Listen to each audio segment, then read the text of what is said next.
Conundrum Audio presents The Phoenix Project. by Nick Thacker, produced by Nick Thacker and Conundrum Publishing. Copyright 2025 by Conundrum Publishing. For more awesome thrillers and amazing audiobooks, visit www.conundrumpublishing.com. Introduction. Originally written for the 2017 Christmas season, The Phoenix Project features two of my all-time favorite characters, Harvey Bennett and his wife Juliet Richardson. At the time I wrote this short novella, I had no idea what this Phoenix Project was or what it was going to be. Now, almost 5 years later, I've just finished the first draft of the Epsilon event, the 13th book in the Harvey Bennett thriller series, and one that features the details of the Phoenix Project heavily. If you'd like to stay in chronological order with the goings-on of the Harvey Bennett universe, at the very least you'll need to read The Embers of Siwa before you read the Epsilon event. This short book takes place after the events of the Mendel Paradox, though that story is not required reading to enjoy this one. Feel free to read this first, before or after you read any of the other stories in the series, and for a full list of the other books in the series, head to the back of the book. I hope you enjoy this little saga as it begins to unfold behind Ben and Julie's cabin in Alaska. There's a lot more to come. Nick Thacker. Chapter 1. The plane went down just outside the property line. It was far enough away that Ben could easily ignore it and not feel guilty about the whole thing. But it was also close enough to his cabin that he knew he would have a difficult time ignoring it. The news reached him the way any news did, through the mouth of someone else. Ben hadn't been an off-the-grid sort of guy since he'd been a ranger at Yellowstone National Park. And even then, the staff and crews had access to television, and once or twice a week, an internet-connected computer. But it was his policy to generally tune out the rest of the world and their invented woes and worries as much as possible. And he'd been mostly successful at doing just that for the past few years. In spite of his cabin turning into state-of-the-art communication and intelligence depot and headquarters for his civilian special operations team, Harvey Bennett had managed to leave most of the communications gathering and intelligence dissemination to the rest of his group. So it had been his wife, Juliet, who had told him about the crash of a small prop plane, just north of their property in the expansive Chugach State Park in southern Alaska, just off Highway 1. She'd heard about it online, and had been following the news for an hour or so while Ben had been furiously stirring his famous chili. Snow lined the windows, meaning it had piled up high enough on the banks to be at least up to 4 feet total now, and it was still falling. The temperature outside was chilled sufficiently to be in the precarious range, but not yet into the realm of downright dangerous. Inside, on the other hand, was cozy, warm, and smelled of chili. "Seems like it was just one guy," Julie called to him from the other room. "Traveling alone. Air traffic control called in the plane. They called the local stations. No one's telling who it is yet. They all just figure it's a small locally owned plane out for a late morning flight." "Not a smart thing to do," Ben muttered. "Yeah, but the tech these guys have nowadays," she continued. "He could have been browsing Facebook and chatting with his wife on the phone when it happened. Let's hope he wasn't. That would be a hell of a Christmas gift to her." He stirred away a growing bubble and turned down the heat. "Are they sending out a search party?" "No idea. I'd assume so. But wouldn't it take at least a day to get people together at Christmas time?" "No, they'll have a crew. The trouble will be getting through that part of the park. It's pretty much just all mountain ranges and glaciers, especially right now. No roads either, and heli crews are going to be on tight schedules until this weather clears out. Plus, it'll be completely dark in about 3 hours, and it'll stay that way until well after 9 a.m. tomorrow. It might not clear out until June." Ben shrugged. Probably not. He placed a lid on the pot of chili, then refilled his glass of whiskey. Noon or not, he was technically on vacation, and brought Julie a glass of her favorite wine, a cheap red blend from a box store in Anchorage. She was in her usual perch on the corner couch, her slippered feet curled up underneath her bottom, and her entire frame packed into a space the size of a large moving box. "How do you sit like that?" he asked, smiling. She stuck out her tongue. "How do you sit like that?" Julie overacted an impression of Ben, placing her feet on the wood floor and stretching her knees as far apart as they would go, then slouching forward on the couch until her head was halfway down the back cushion. "It's more comfortable," Ben said. "See?" She shook her head and resumed her previous position, pulling the iPad back up to her face. "So, you gonna go find him?" "What?" Ben asked. "Who?" "The pilot. This guy whose plane went down. We're closer to him than anyone else, and we could get there in a few hours." "We are celebrating Christmas," Ben said, sipping his whiskey. The warmth of the whiskey, baseboard heater, and wood-burning stove was almost too much for him. Almost. He sighed. Life in the cabin was good. Great even. Married to the best person he'd ever met, working a job that had not existed 5 years ago, and making enough money to buy 10 cabins. He didn't care about the money, but the work was more than meaningful to him. Impossible most of the time, but meaningful. The snow outside blew into the window, sticking for a few seconds before melting and sliding down to accumulate with the rest of the 4-foot swells. "It's cold, Jules. I'm not going out there." "Why not?" "Because it's cold. I just said that." "You like the cold." "It's Christmas." "We're just sitting around. We don't buy each other presents, and we don't watch the Christmas Story on TV. So what's the point? You should go." "I like the Christmas Story," Ben said. "Haven't seen it in years. Want to see if it's on? I think I know how to work the remote." "Ben," Julie said, her voice taking on that lower, more serious tone, "you know they're not going to ask for your help." He shrugged again, this time so that Julie could see. "I know they won't. Why would they? I don't work for the state or the park. They have no reason to—" "Everybody knows we live here, Ben. You're basically a celebrity, at least in those circles. Everybody knows the CSO is here too, even if they don't know what we do." Ben sighed again, and this time it wasn't a sigh of relief. The burden of responsibility. "What am I supposed to do? Run around and look for a plane crash? Find the guy and save his life?" Julie stared at him. "Yeah, that's exactly what I was thinking." Ben cracked his neck. If he were honest with himself, he'd been considering doing just that since Julie had told him where the plane had supposedly gone down. He knew he was capable, knew the land, and was closest to the crash site. He knew he'd feel guilty for not trying to help. He'd just hoped someone could somehow get out there before him. "Fine," he said. "I'll do it." He stood up and started walking toward their bedroom. "But you're coming with—" Chapter 2. Julie led Ben down the attached hallway from the cabin's kitchen into the CSO's newer, modernized wing. Ben liked the space, but it was decidedly not cabiny. Concrete construction plunged into the earth to form a bunker-like basement space. Those same walls rose an additional story above the cabin's single floor to create a 3-story facility that housed the CSO's temporary living quarters, commercial kitchen, meeting spaces, and communications offices. It was a multi-million-dollar build, paid for by the CSO's benefactor and founder, Mr. E. He had overseen the entire construction process to the end, but had yet to set foot in the space. Ben assumed he never would, as he knew the man abhorred traveling outside of his own home. Julie was bringing them to the Communications Command Center, a basement space that was nearly finished. One room, the size of Ben's entire cabin, housed a state-of-the-art computer system and satellite uplink center that would be the envy of any basement-dwelling super nerd, and quite possibly the envy of entire militaries. Ben didn't understand what any of the equipment did, but he knew it was there to keep them safe in the field, so he appreciated it. Julie flicked a few buttons on a massive server rack in the corner, and a few computer monitors nearby came to life. She had her iPad in her hand, and with a flick of her fingers over the screen, Ben saw the tiny picture she'd been looking at displayed in Ultra HD across the stack of triple-wide monitors. "I'm not going to go with you," she said, now working the computer keyboard. "But I'll be with you." Ben cocked an eyebrow. "Sort of," she continued. "I can watch everything from here. Check it out." She pulled back on a joystick, and Ben saw the screen, a map depicting the cabin and about a half-mile around it in all directions, zoomed out. "Wait a minute," he said. "Is that a live feed? From a—" Satellite, she said.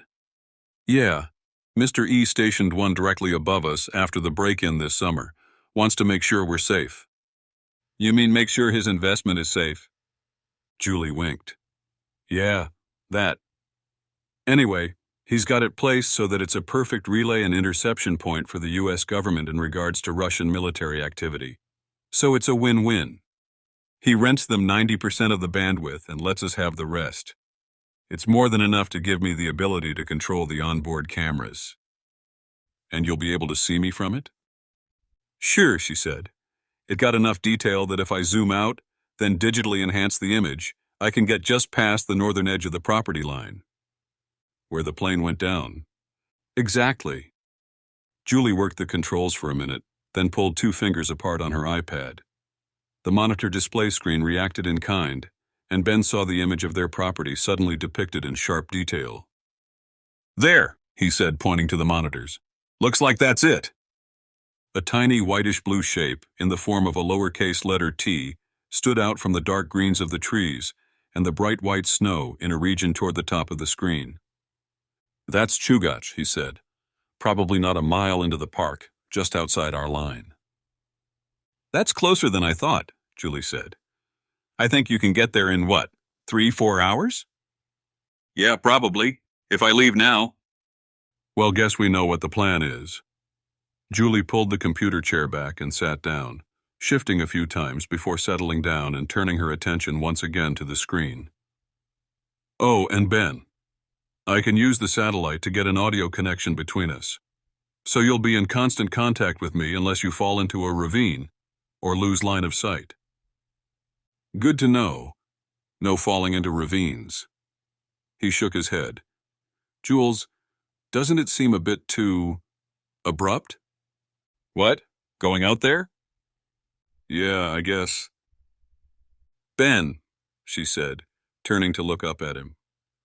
We're trained for this sort of thing. We're set up for it.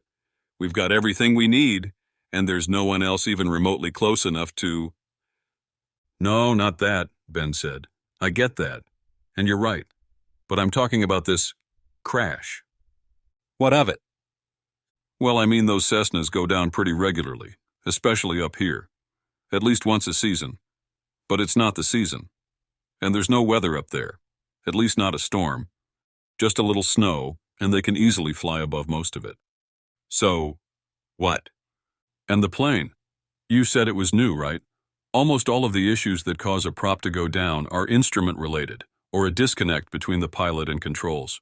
This guy was flying a brand new, decked-out tech wagon.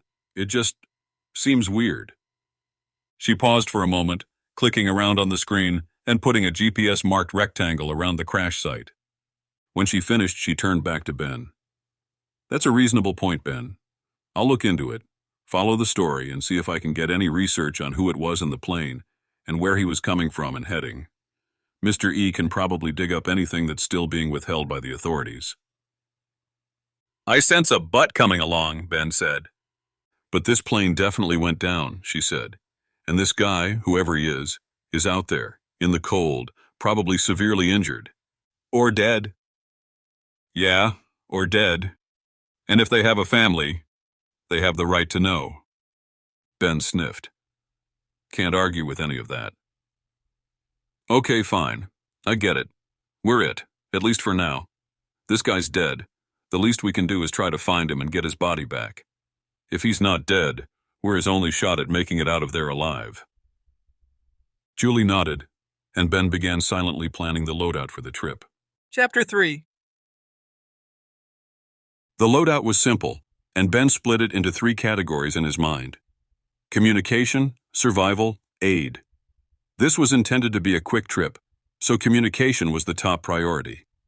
He had an iPad that he could connect to a headphone-mounted satellite uplink, as well as a phone which could do the same, and a broadband walkie-talkie that he could use in case he reached a high area that might be able to pick up a signal.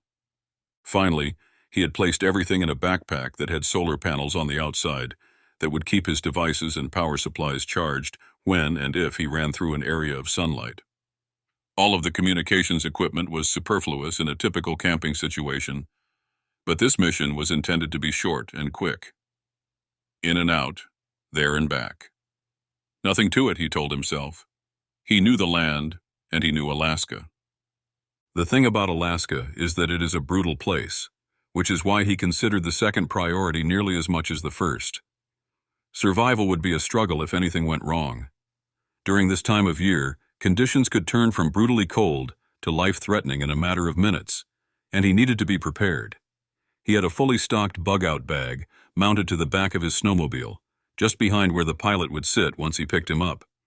Inside was everything one person would need to survive in the wilderness for a month. 2 people cut that number in half, but if it took that long to return, they would have far more significant issues to worry about. At the bottom of it all, this whole trip was about aid. He needed to ensure that no matter what was wrong with the pilot, he could get them back to the cabin alive. He had attached a sled to the back of the snowmobile, on which he threw fuel, an extra first aid kit, some splints and bandages, and a fully operational defibrillator. These he could discard and leave behind if he needed to use the sled for carrying a human instead. Lastly, he packed 2 weapons, a rifle that he tied down to the sled with the other gear, and a Desert Eagle pistol he'd picked up in Peru, off the dead body of a man they'd been hunting for almost a year.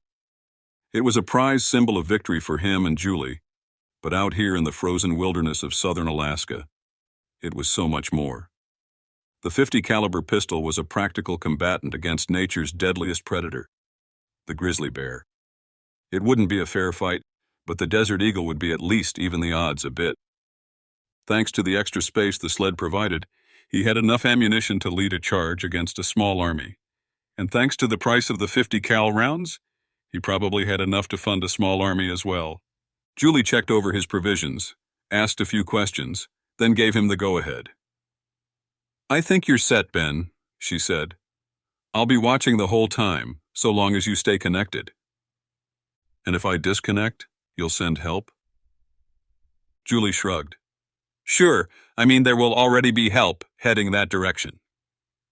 That's not even a little bit reassuring. She leaned forward and up and kissed him. "I love you, husband." They had been married only a month ago, just before they'd taken a trip to Peru, where they had barely walked out with their lives. Since then, Ben had made the silent pledge to turn the CSO into an operation that worked proactively, rather than reactively, to save lives, discover hidden secrets, and aid in helping innocent people. This, he had to admit, fit the bill. As much as he'd wanted to stay home and let the authorities deal with the downed plane, he knew he and Julie were the best shot the pilot had at surviving the cold. If he were alive at all. He pushed the thought out of his mind, put his coat on over his base layer, wool shirt and pants, and snow gear.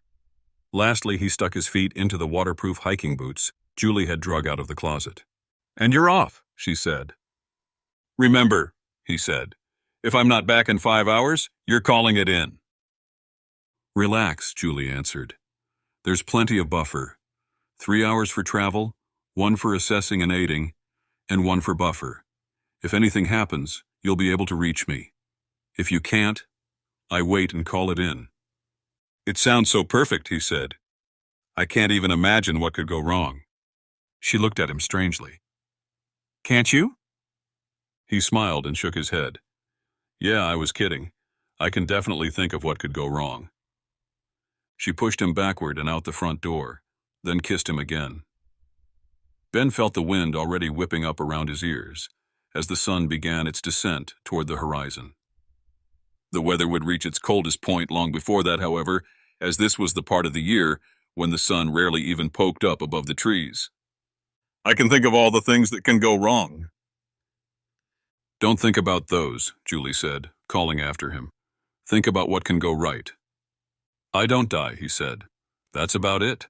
Chapter 4. Within 15 minutes of hitting the trail, the winter turned from the sweet, serene postcard landscape into the grueling, harsh whisper of death around every corner. Within an hour, Ben felt the surreal loneliness of Alaska's real backcountry bleed into his psyche. He loved it here, but even he felt out of place for long periods. After 2 hours, Ben wanted nothing more than to head back and curl up next to a warm fire. If he stayed the night here, He could take care of half that. He could easily get a fire going. But he knew he would begin missing human interaction. Ben wasn't alone in this area of the world, and his life depended on his knowing it. Wolves, typically preferring the solitude and quiet of the upper hills, sometimes strayed down this way when game was sparse. Bears, of course, were common, and running into them alone was the worst kind of unlucky. But it was the weather itself that was the most threatening. The cold always seemed to find a way to seep in, against even the most durable protection. If it was damp enough, finding wood for a fire was near impossible, and that only made the cold worse. To top it off, the cold shifted everything. It moved the trees and nature and wildlife into a state of waiting, a state of weariness. A cold, long sleep. Hunting and trapping, primarily when one's life depended on it, was sometimes the most challenging task of all. Ben hoped it wouldn't come to that. He had plenty of dry matches, lighters, lighter fluid, and gasoline. Plenty of food and water, packed down tight in both his pack and on his sled. If it came to it, he also had the ability to set traps, and he'd brought along a fishing pole and line. There were a few streams along his route that Julie had highlighted on his iPad's map. His battery was still full, at 96%, and he had a battery charger inside the solar-paneled backpack that was also full should he need it. He'd opted to keep GPS location services on the entire time, and he'd verified with Julie that if he needed to, he could bounce a message off a satellite using a special app she'd installed, and a small, triangular device he could plug into the iPad's headphone jack. He decided to take advantage of that system now, both to test it and to check in with Julie. While guiding the snowmobile over the moguls and bumps that studded the natural trail through the trees, he grabbed the small device and plugged it in. The iPad was affixed to his snowmobile's steering column by way of a simple spring-loaded mount, so he used his gloved finger, specially made with a conductive thread layer, to swipe at the screen to open the communications app. It took a minute to load and connect to the satellite, but then began ringing. He was already wearing the wireless headphones underneath his balaclava and ski cap. "Hey, stud," Julie said as her face appeared on screen. "Miss me already?" "I made it 2.5 hours," he responded. "Geez, you used to be the kind of guy who loved being alone in nature." "I'm still that guy, Jules. I'm just also a guy who has a perfectly good cabin, a perfectly good fireplace, and a perfectly good wife to share it with." "I'm perfectly good, huh?" "You know it." That's why I married you. Always had a way with words. Anyway, what's up? How's it going?" "I'm about 15 to 20 out, and there's a nice open valley coming up where I can gain some speed. Then a pretty sticky climb, but I can switch back up. I don't think there are too many trees." "Not from what I could see. I've got your location updated too, so we're good there. It seems like you're heading directly toward the crash site now." "Got it. Well, I was just checking in. Just about out of coffee, but I'll live." "You better. Check in again when you reach the site, got it?" "Of course. Love you." They signed off, and Ben gunned it toward the break in the trees that announced the start of the vast, open valley. As they'd predicted, it was long enough and straight enough that he was able to increase his speed without straining the engine and fuel efficiency too much, and he made it to the beginning of the switchbacks before the last strains of sunlight had died off. But when he began the arduous task of crawling up the side of the sloping hill, the winter wonderland around him turned into a pitch-black storm of silence and impending doom. He shook thoughts of getting stranded out here away, replacing them with the memories of hot chocolate and warm chili in a wood-burning stove-heated cabin. He thought of Julie, walking around in one of his old Yellowstone sweaters, the sleeves dangling around her wrists and her tight yoga pants, sending messages he couldn't wait to answer. The thoughts and memories filled his mind as he pulled the snowmobile and its load along the mountain pass. He worked and strained against the loosely packed snow, and within another 20 minutes, longer than he'd wanted, he reached the top. He pulled the snowmobile to the left, heading due north once again, and immediately saw his destination. Its own wing lights illuminated the plane, and it was still smoking, a bit of white puff falling from its tail. It had landed in the canopy, skidded across the tops of a few pines before taking one directly across its starboard wing and spinning, shearing off a portion of the tail and sending the entire thing straight down into the forest. The nose was buried in a drift about 8 feet deep, but he could see the pilot and co-pilot's chairs through the front and portside window.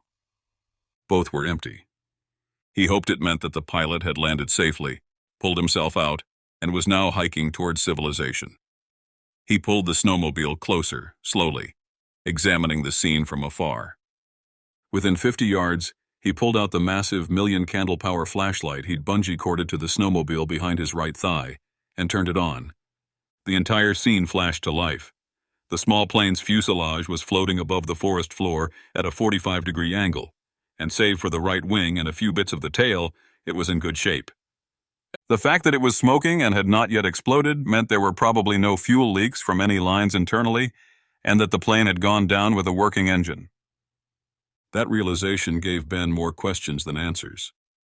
He swiveled the light back and forth over the plane's body and watched for movement.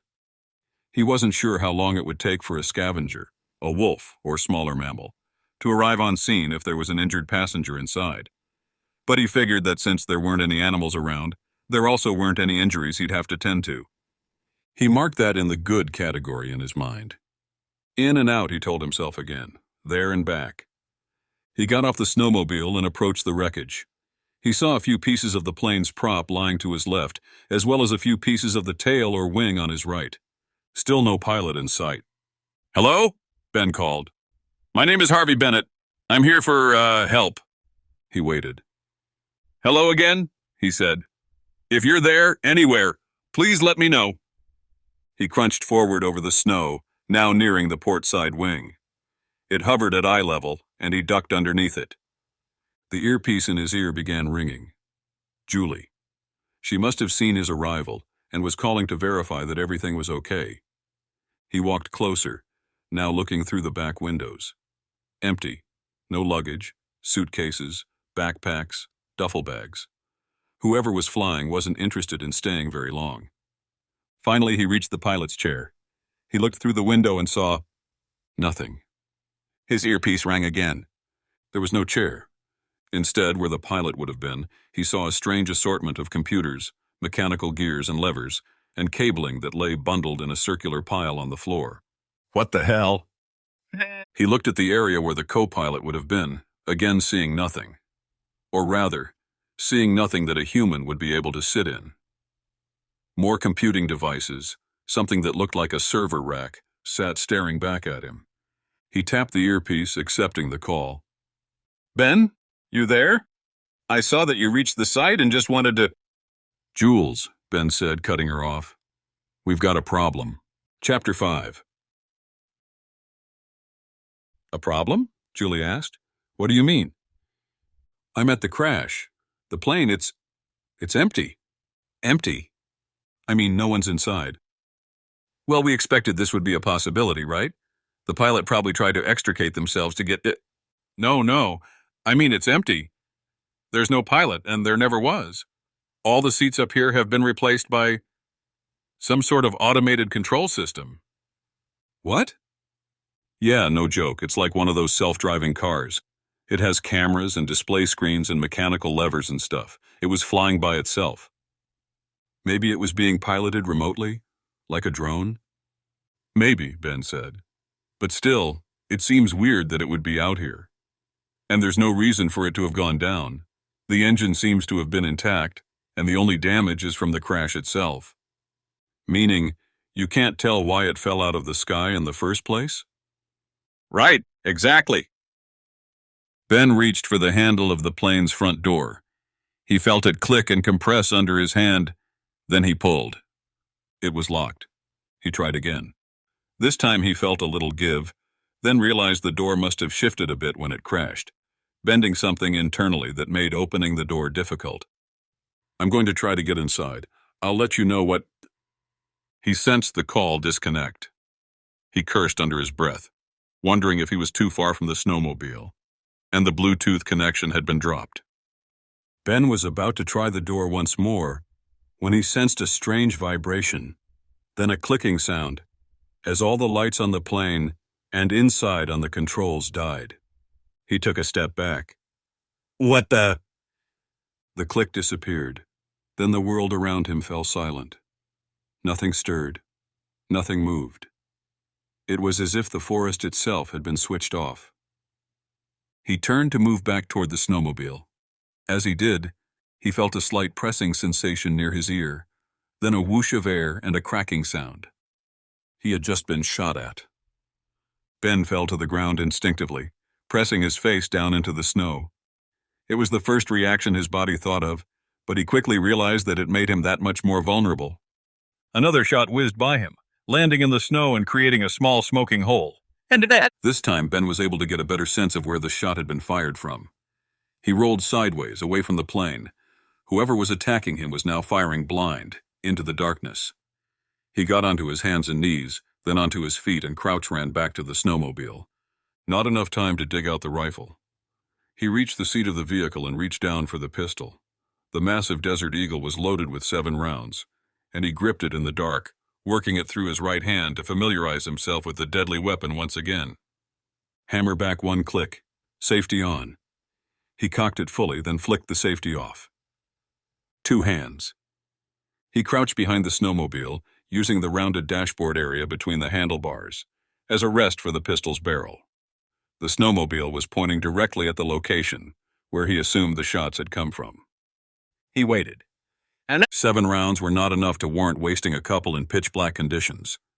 For half a minute, neither party moved. Ben controlled his breaths, allowing as little air as possible to escape. Small, controlled, even. He willed his mind to consider nothing but the threat directly in front of him. He didn't think about Julie, about the pilot of the plane. Nothing but the shooter. Finally, he decided to change his strategy. Whoever was hiding in the trees wasn't about to walk out and show themselves, but Ben figured they might think Ben was someone else.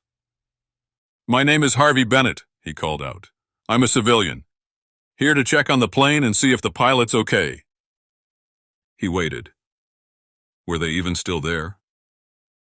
He strained his hearing, tried to notice anything out of the ordinary. The other shooter, if they were there, was completely silent. "I don't want to shoot you, but I really don't want to be shot at." He considered his next option. Run? Keep hiding? Go search for whoever's shooting? He pulled his phone out of his pocket. Dead. Whatever clicking noise he'd heard must have been some sort of EMP. Enough power to knock out everything electronic in the near vicinity, including his snowmobile's electronic ignition mechanism. He only hoped it was a temporary problem. There was just enough light from the stars above, reflecting off the white snow, that his eyes adjusted and he could see the plane's shadowy silhouette, about 10 feet to his left.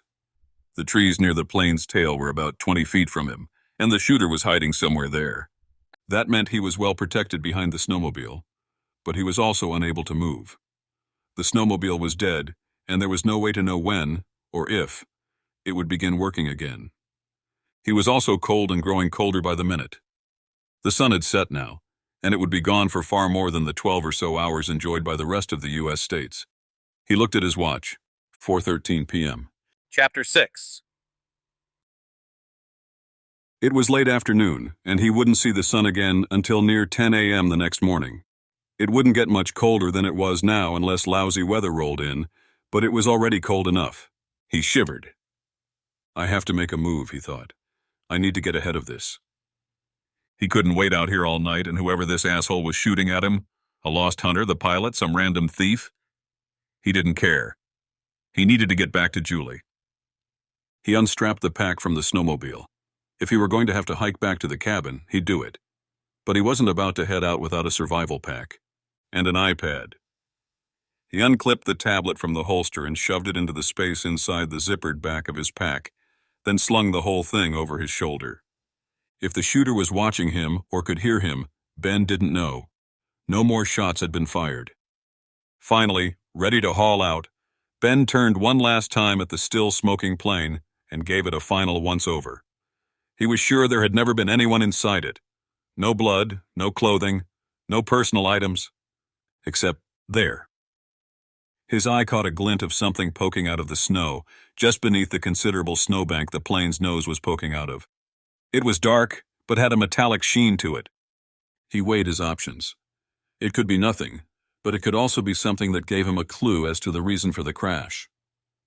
Is it worth getting shot over? He'd been shot at before, These days it felt like it was part of his job. Not a part he enjoyed, but certainly something he'd grown more accustomed to. Fine. Ben sighed, then tightened the straps on the pack. He crouched, then ran as fast as he could toward the front of the plane. He didn't stop when he reached the black object, merely pulling it out of the snow with a single hand and continuing up and over the snowbank. It gave him a bit of trouble, as he hadn't realized how large and bulky the thing actually was, but he was able to tuck it up and under his arm as he ran. The shooter was, in fact, still there. 2 rounds flew out of the person's gun and landed dangerously close to Ben's backside, but the shooter was wide. Ben safely made it up and over the bank, then continued through the trees, trying to put as much distance between himself and the shooter. Whatever the shooter wanted, Ben hoped to God it was something still inside the plane, and not whatever it was he'd just picked up. He wanted to be done with this mess, and he wanted to get warm once again. He targeted a boulder between 2 densely forested sections of the mountain slope up ahead, ran around it, then collapsed into a sitting position on the other side of it. He listened for a full minute. There was no way anything, human or animal, could sneak up on him here. The snow and forest floor was too noisy, the surrounding air too quiet. Nothing.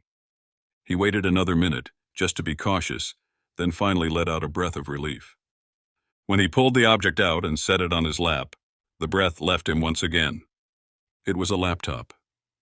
He opened the lid. The message staring back him illuminated far more of the forest than he would have liked, the screen's background nearly completely white, only a single sentence in the center of the window. Flight control overridden. Continue. Chapter 7. I'm east of the crash site, Ben said. Hold on. I'm going to see if I can get a visual. I don't think you'll be able to, Jules, Ben said. It's pitch black out here, and I'm under some heavy tree covering. Okay, no problem. What's the situation? Well, so, it's complicated.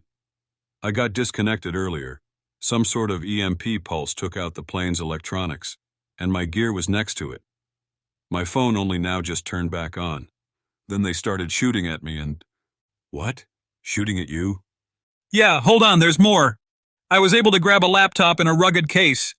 I think it was the computer that was handling the flight controls. It was flying the plane?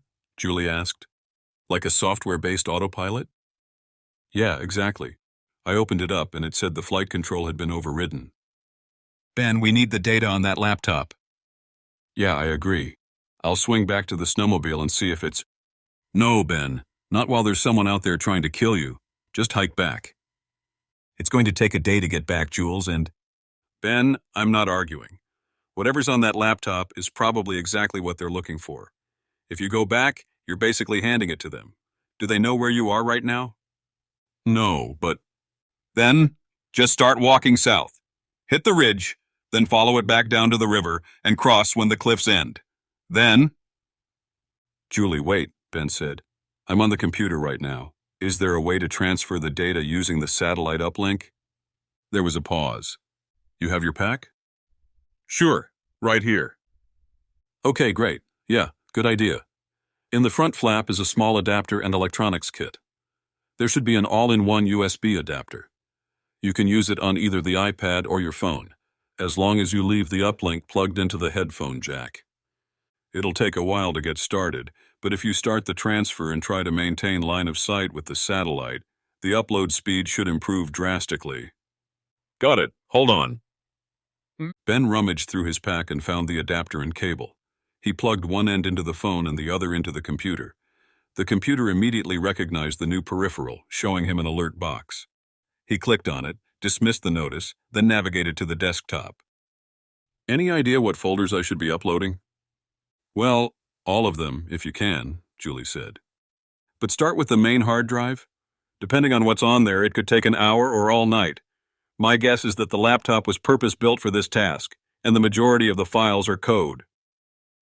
Yeah, and it looks like half the stuff is in Russian. Russian? Yep. Cyrillic alphabet all over the icons on the desktop, and many of the files in the main hard drive. Anything in English is impossible to parse, too. Looks like this was some Russian-American super geek's laptop. Could be. Still, Just dump everything into that USB transfer window, then close the machine. It should still transfer. Oh, and you'll need to move the uplink to that device, which means we won't be able to communicate until the transfer's finished. Exactly. Okay, noted. I'll start the transfer when we close this call. If anything happens, I'll manually shut it down, then try to call you. Ben clicked around a few more times, then initiated the first part of the transfer by dragging the folder called HD into the USB transfer window. I'm ready. Heading back your way. There was another pause. Ben checked the phone, wondering if the connection had somehow been severed. It hadn't, and Julie's voice returned a few seconds later. Ben? Update. What's up? We've got activity, coming from the southwest. That's the direction I'm trying to... Yeah, I know. 2 heat signatures. Too dark to see clearly with the satellite, but it's telling me they're moving quickly. 2? That's probably... snowmobiles, judging by their speed and profile. Yeah. I'm guessing they're not out for an evening ride. Probably not. Likely the first of the responders to get clearance to head to the crash site. And... What? And there are 2 more heading in from the north. Same signatures. Snowmobiles. First responders wouldn't come from 2 directions. That's the park that way, so it makes even less sense. Unless they're not first responders? Right, Ben said, sighing. That's what I'm thinking. Probably more of the same folks who were shooting at me. I'm thinking Army. If that's the case, you can at least try pleading your case. But that's if you don't get shot at first. But you can't come this way, Ben. There's only one way off the ridge, and you'll both get there at the same time.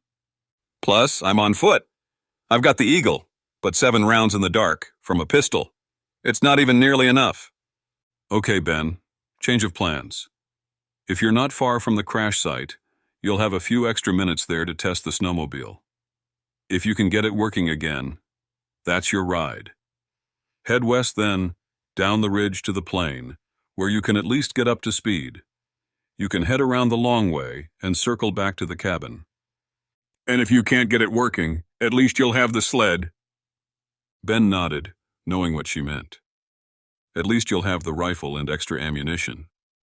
He could make a stand against whoever was coming to the crash site, or, a better option, he could take what he could carry, head into the woods, and move southwest on foot. Okay, got it. I'm going to keep uploading as I go, so I'll be incommunicado for a bit. Stay safe, Ben. Don't do anything stupid. You mean like head to a crash site in the middle of the Alaskan wilderness at night all alone? Got it. He clicked off the phone call, then began the transfer. He closed the lid of the laptop, then added it to the contents of his pack. As he did, he heard a new sound, the only sound, far off on the horizon. A gentle whine, the swelling ebb and flow of an engine. Then another and another from a different direction. The snowmobiles. They were closing in. Ben slung the backpack over his shoulder and, holding the Desert Eagle with his left hand, began toward the crash site once again. Chapter 8. Whoever the shooter was, Ben assumed they wanted something from the plane. Ben had been in the wrong place at the wrong time, and he figured the shooter wouldn't chase him through the forest just to kill him. But if he knew I had the laptop... There wasn't anything else Ben could imagine the person would want from the crash site. That meant Ben was a target, as the shooter would have seen Ben grab the case as he ran away. And now I'm heading right back into the thick of it. He heard the sound of the other 4 snowmobiles converging on him, the odd harmonies of each pair of engines in a strange stereo, 2 to Ben's right and 2 to his left. The crash site was brighter and easier to see, as if the stars had returned in full force to witness the events taking place on Earth. Ben reached the plane's nose and the snowbank it was tucked into, and he crouched behind it for another minute to listen. It was difficult to hear over the sound of the growing engine noise, but he wasn't about to rush into a gunfight in the dark without at least checking to see where the shooter was. But he heard and saw nothing out of the ordinary. He peered over the top of the bank at the area beyond the tail of the plane, where the shooter had been before. It was lit better now, and he could see, barely, about 20 feet into the forest. No one stared back at him. Okay, Ben, Now or never. He needed to get his snowmobile working. It was likely that the electronics had just been temporarily overwhelmed by the EMP pulse like his phone and iPad, but it was also possible that the pulse was still emitting. In that case, he would need to push the snowmobile out and down the ridge a bit until he was out of range. If that were the case, he would detach the sled and leave it behind, opting to come back for it later. He stuck the pistol into his left pocket, wishing he'd have thought of wearing a holster. Even a belt holster would have been helpful, but he hadn't thought he'd be engaged in any standoffs. He crouch-ran once again toward the snowmobile, flicking the key to the on position before he'd even gotten on top of it. He was relieved to hear the telltale clicking sound and the electronic hum of the dashboard lights as the machine powered on. He turned the key one more click and then hovered over the ignition button with his finger. And then he felt the cold steel of a pistol barrel pressed to the side of his temple. He slowly raised his hands up, placing them behind his head. "My name's Harvey Bennett," he said. He enunciated clearly, even though the snow and cold air made speaking difficult. "I live nearby, and He felt the smack of the pistol's butt across the back of his head before he realized what was happening. Far off in the distance, the engine noise grew louder. Then the engines died away, and the sound was replaced by silence. His vision, too, blurred and failed.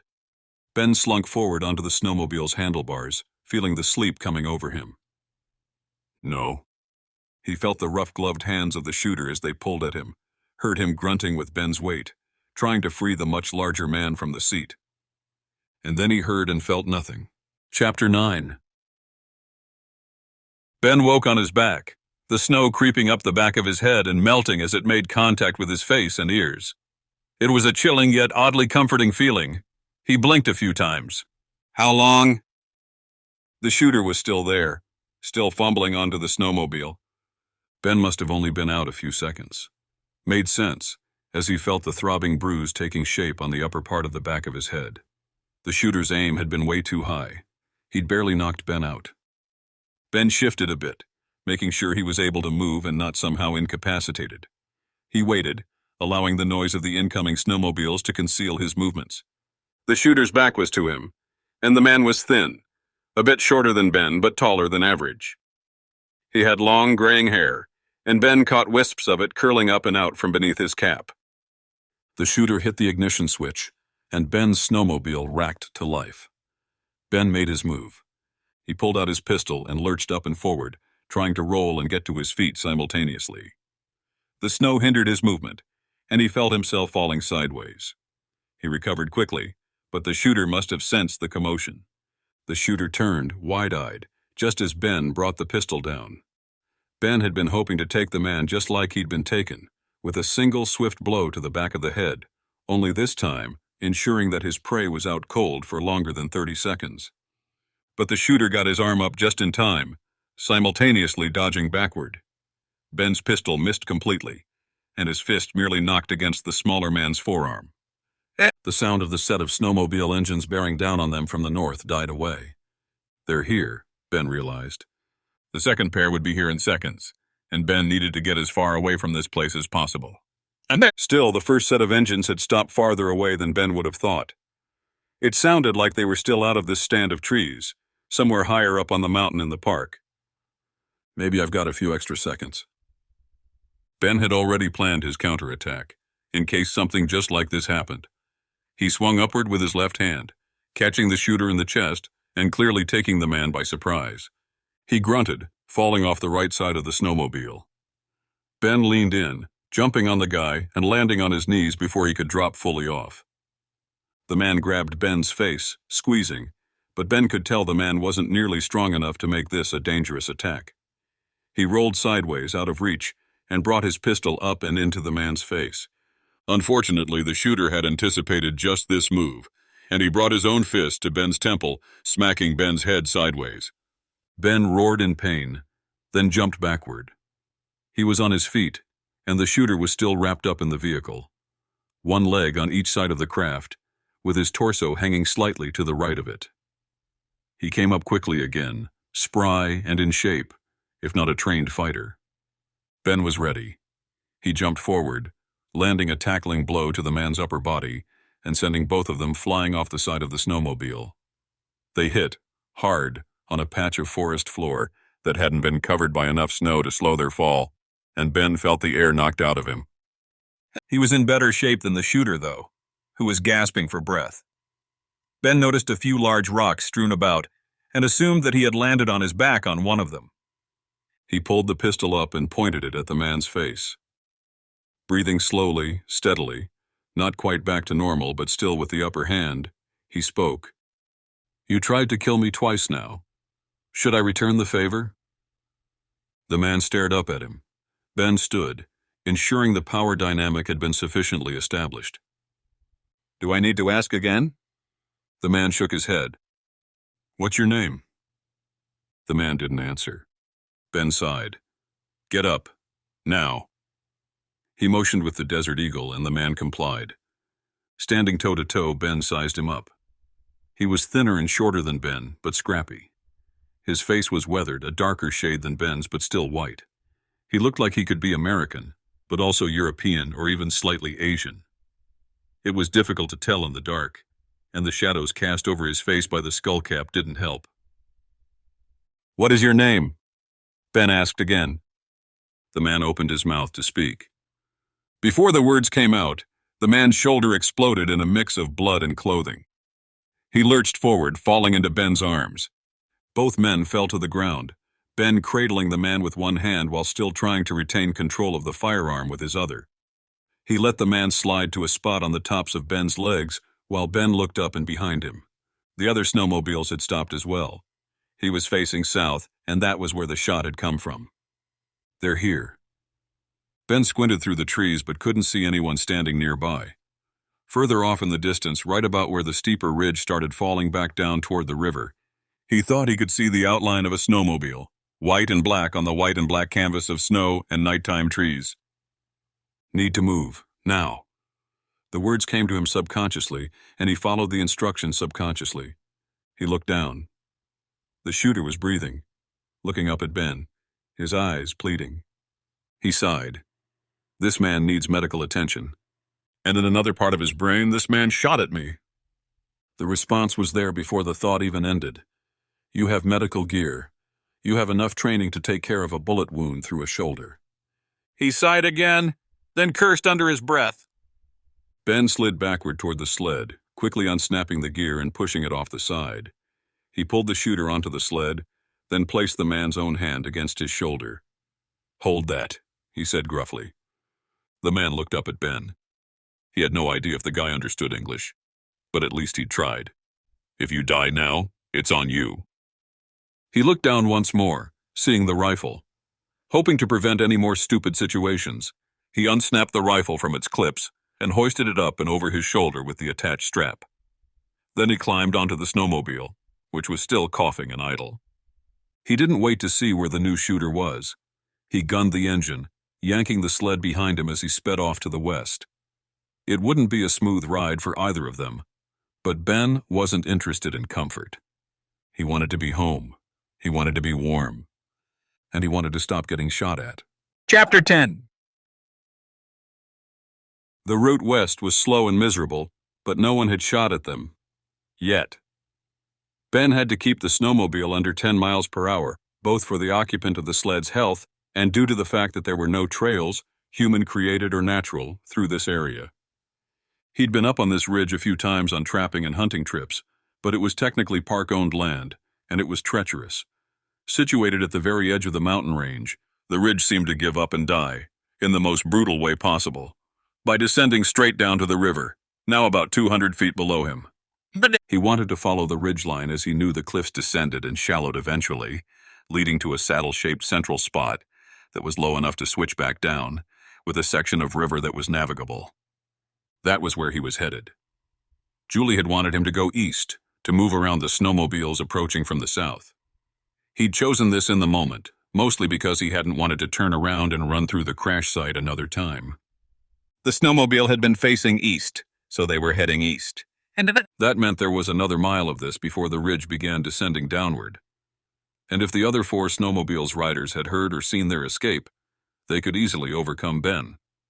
Worse, the shooter he was hauling behind him was groaning, the pain of his shoulder injury not sated by the bumpy, meandering ride on a hard plastic shell. Shut up! Ben yelled back. The man groaned louder. You're like a 3-year-old, you know that? The man groaned again. This time Ben thought he heard a string of Russian-sounding curse words. So you are Russian. I'll stop up here and get you bandaged up, Ben said. There's a rock outcropping we can duck behind. He slowed the vehicle and swung wide around the base of the outcropping. I need to listen for the other snowmobiles anyway. Ben was still throttling down and turning when he heard the man respond in English. They will be here. Only time. They will come. Ben frowned. Okay, so you do speak, and you speak English, but you're not American. Russian-born. Live in America for 20 years. Man, you are really holding on to that accent. Can't let the motherland die in your heart, huh? No response. What's your name? Bolshevik. Okay, Bolshevik. Why the hell did you try to kill me? He pulled the snowmobile behind a large boulder, protected on 3 sides by huge pines, and jumped off. He walked back to Bolshevik, who was clutching his shoulder. His face had paled a few shades. I was trying to kill them, he said. You got in way. I got in. I was trying to save the pilot, asshole. No pilot, Bolshevik said. Ben raised both eyebrows. Ah, really? No, you don't say. Thanks for that. I didn't realize that your twisted little science experiment was going to land in my backyard. Is not mine. Ben leaned down and pulled out the tiny first aid kit from his backpack. The larger kit was back at the crash site, but all he really needed was some antiseptic wipes and a piece of cloth. The cloth he ripped from the man's own shirt. He wasn't going to extract the bullet. Out here, with the additional bleeding, that was sure death. Instead, he'd have to hope he could get the man back to the cabin, where they could work on him under the light. And in the warmth. No? Well, that's good to know. But you made it, right? You wrote the code? The man looked up at Ben inquisitively. Yeah, asshole. I stole your laptop. The man's face completely lit up, then registered surprise. Finally, it fell into a mask of anger. You have laptop?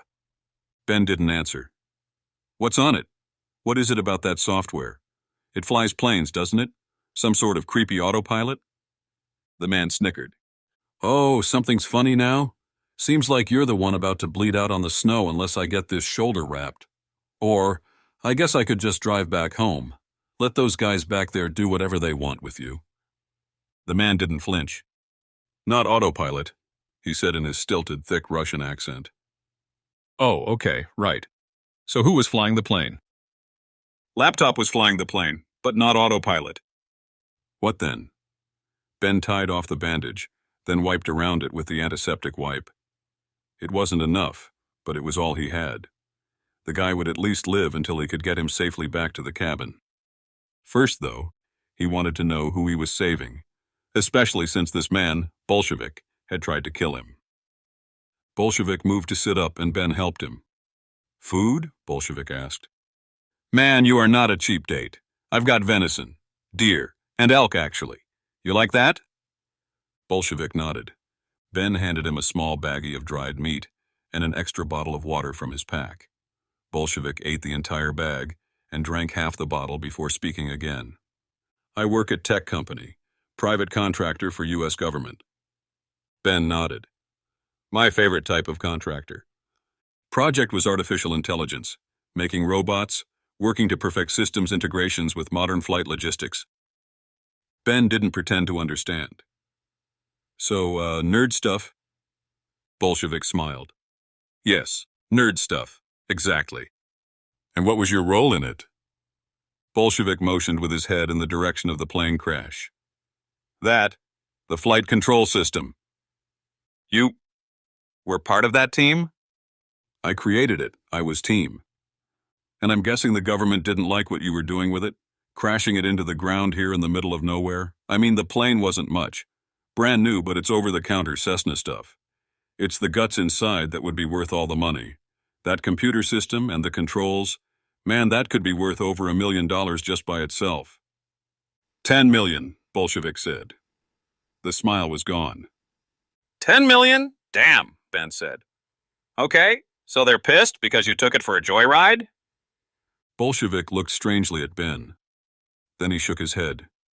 No, you must not understand. I am not U.S. citizen. Am born in Russia, am still Russian. My home is Russia. Ben sighed. He had a feeling he knew where this was going. Bolshevik continued. You cannot understand what your government wants with this technology. My project, my years of dedication. Only your government would fund it, but I finally discovered why. They want technology, but not for reasons promised to me. They will destroy lives with this technology. Russian lives. Ben nodded. So you tried to steal it? Bolshevik stared straight ahead, then sniffed. He worked his hand over his wounded shoulder. I am reclaiming it. I will not have my work be a part of the new age of warfare. Bolshevik, did you steal the tech? The laptop? The tech is mine. Bolshevik! They hacked it. I was flying it home. Refueling stops every 100 kilometers for safety, and so I could track it from the ground. Safest way. I was going to... You were going to fly it to Russia? Ben asked. And then what? You thought you could just... It would not have been discovered, but U.S. government found out. My company found out. They hacked it, brought plane down here. Someone happened to see it in the air, tracked it as it went down. News heard of it. No other way for you to know of it. But government has been chasing me since it took off. You're a fugitive of the United States government, tracking the software you created that you claim they stole from you? Bolshevik nodded. And you want to fly it to Russia, where you can work on it in peace? Again, he nodded. Ben laughed. Bolshevik, you may have been here for 20 years, but you must be dense.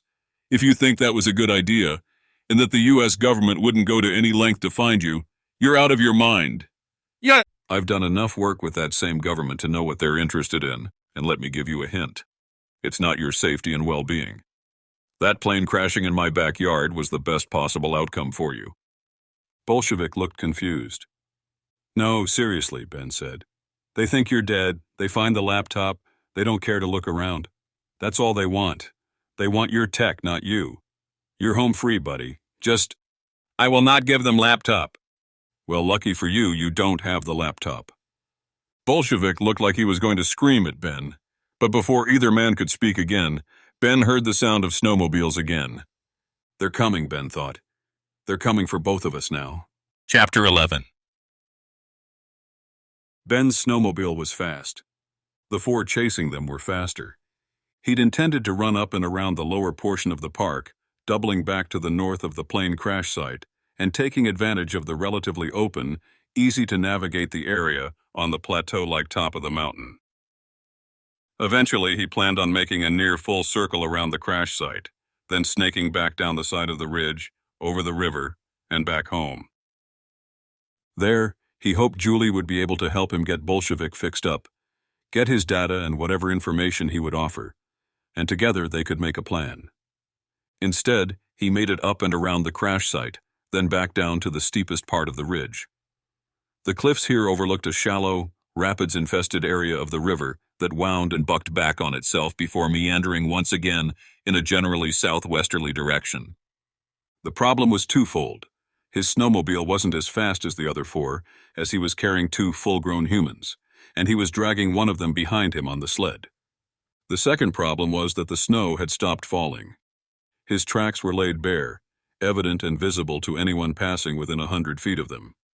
The unnatural lines in the snow were worse than a beacon to Ben's location. They were literally pointing the soldiers in the right direction. He pulled the snowmobile to a halt, knowing that his strategy now needed to move from run away and lose them to something bordering on diplomacy. He had been caught in the middle of all of this. That part was true. The four soldiers, and he could see that they were, in fact, soldiers, were pulling up behind him while he got off the snowmobile and helped Bolshevik to his feet. They were pointing assault rifles at him, their snow camo winter fatigues now harshly contrasting them against the dark trunks of the pines they stood in front of. He had lost the race, but he wasn't about to lose the battle. Ben put his arms up. Look, guys, I was just checking out the crash site, trying to help. However, Save it, one of the soldiers said. Corporal. Looks to be about my age, Ben thought. The man had a plain, youthful face, but most of it was hidden behind snow goggles and a beanie. My name is Har. We don't care about you, the man said. Give us Bolshevik, and we'll be out of your hands. Ben shrugged, then turned to Bolshevik. Can't really help you anymore, friend. They will lock me up, he said under his breath. I will disappear. Ben sighed. The 3 other soldiers kept their rifles up, stepping forward. They were standing against the edge of the trees, their snowmobiles parked in a semicircular formation, just past a few pines. Ben and Bolshevik were outnumbered and clearly standing on the proverbial lower ground. Their backs were to the cliff, and Ben could hear both the winds whipping up and around his ears, and the sound of the far-off rapids crashing against the rocky bends in the river. This section of the river wouldn't freeze, even during the coldest months of the year. Upstream and closer to Ben's cabin, the slower-moving part would freeze, but some of the water would continue rushing underneath the ice. It made for decent ice fishing, and once again Ben wondered what he was doing up here. Cold, tired, and now facing a firing squad. Bolshevik, the corporal said, we need you to come with us, now. Bolshevik sniffed, then wiped his face with the hand that had been holding his injured shoulder. He's injured, Ben said. You guys shot him. Why don't we head down the mountain, get to my cabin, and we can... I told you to shut your mouth, son, the corporal said. Son? Ben asked. First of all, I'm probably older than you. Second of all, you said nothing about shutting my mouth. You just said save it, which is code for I'm an asshole. The soldier stared at Ben. One of the younger soldiers' mouth hung open. I'm up here, against my will, trying to help this guy out. I'm tired, cold, and now I'm pissed. I know you don't know me, and I don't know you, but trust me. I've lived through far worse than this. You're not going to scare me, and I know you're not going to shoot me. You know I'm a civilian, and you know I'm telling the truth. None of the soldiers moved. Bolshevik, however, stepped to the side, turning to Ben. The soldiers tensed. What are you doing? Ben asked. Give me the laptop, Bolshevik said. His voice was resigned, as if he'd already given up. What? Ben asked. You told me what your company's going to do with it, with your tech. Gentlemen, the corporal said, you've got exactly 1 minute to comply with my orders, before I'm going to... Ben ignored him. You told me they'd use it against Russian civilians, innocent people. Is that true? Bolshevik nodded. Without a doubt. There is a program in place. I will tell you the name. Look it up. Find out what they are planning. Ben stared into Bolshevik's eyes. Was this man telling him the truth? A Russian-born American? A man who'd spent his career building secrets and lies for the U.S. government? Ben himself was an American, but he knew what that statement truly meant. He didn't agree with everything his country did, nor did he fully trust the ways in which they did it. But at the end of the day, he believed they were the good guys.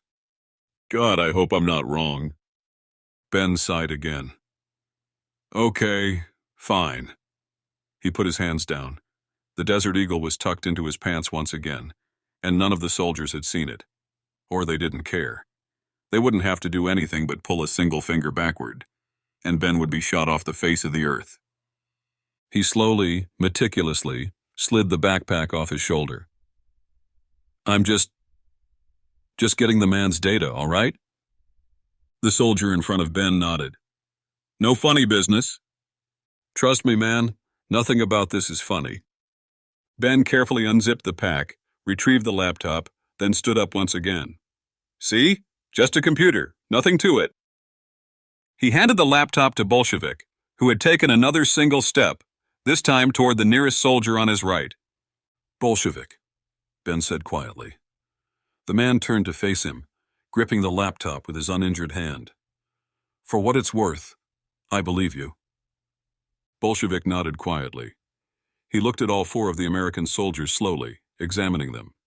Then he turned to Ben, looked him in the eye, and stuck out his right hand, the same hand that hung from his wounded shoulder. Ben watched his face. He winced, but Bolshevik held the pain in. Ben reached out and shook his hand gently. Bolshevik nodded. Phoenix? He said. He was turned away from the soldiers, so that none could hear or read his lips. What? Ben asked. Phoenix. Project Phoenix. My company is called... Now, Bolshevik, the corporal said. Ben missed Bolshevik's last word, the name of his company. But he'd told him the project. Project Phoenix, he'd said. His work. His life's mission.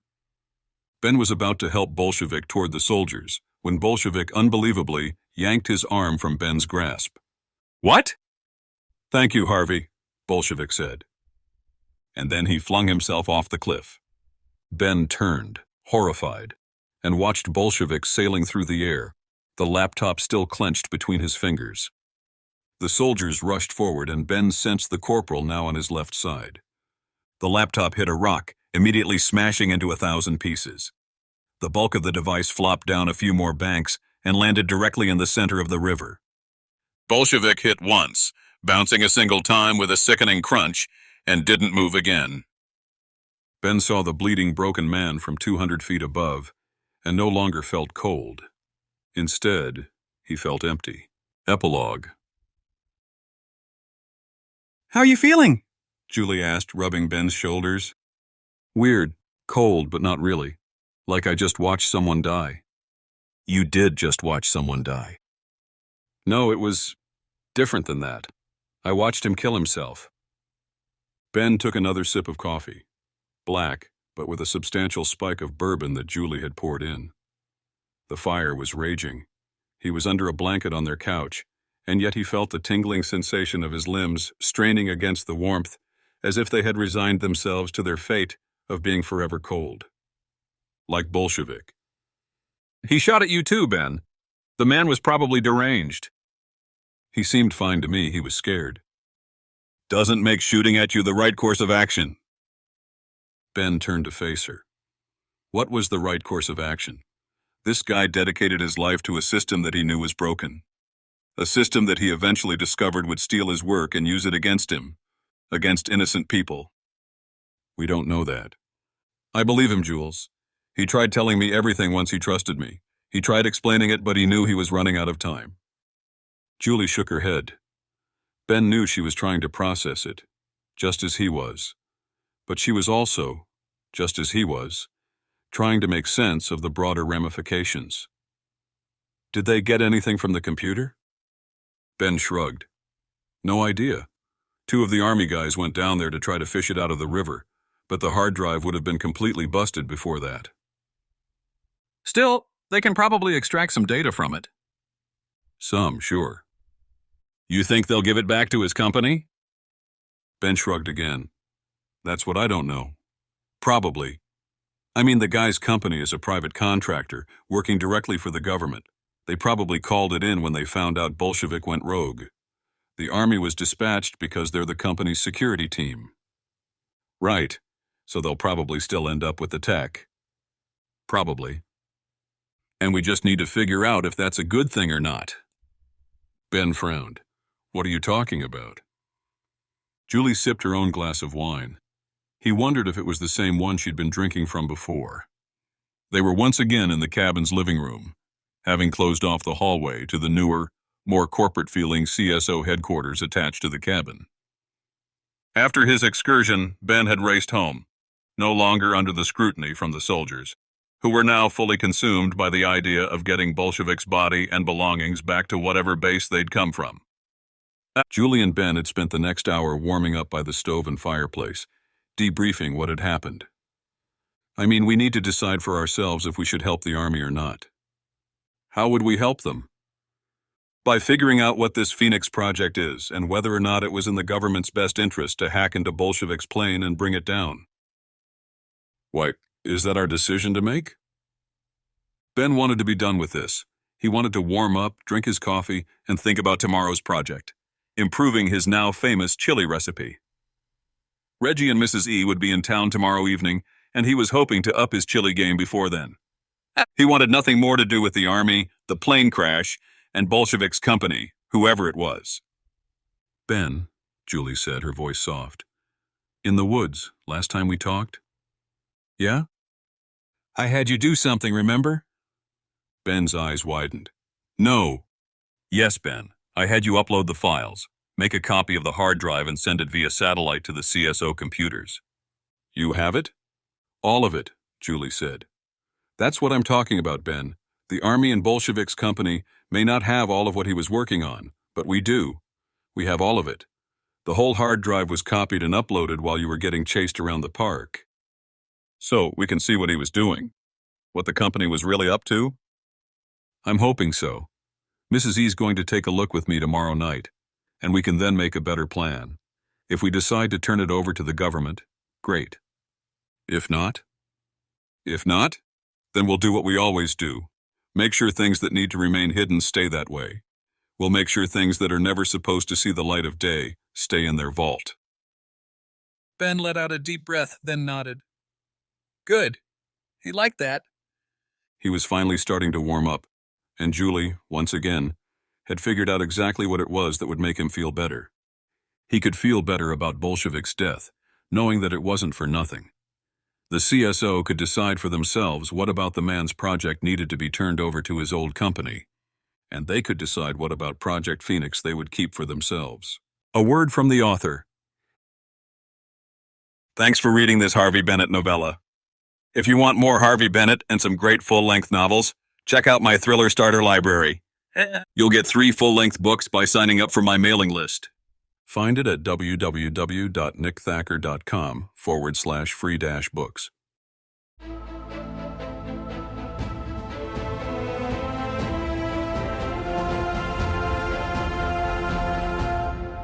This has been The Phoenix Project by Nick Thacker. Copyright 2025 by Conundrum Publishing. All rights reserved. ConundrumPub.com.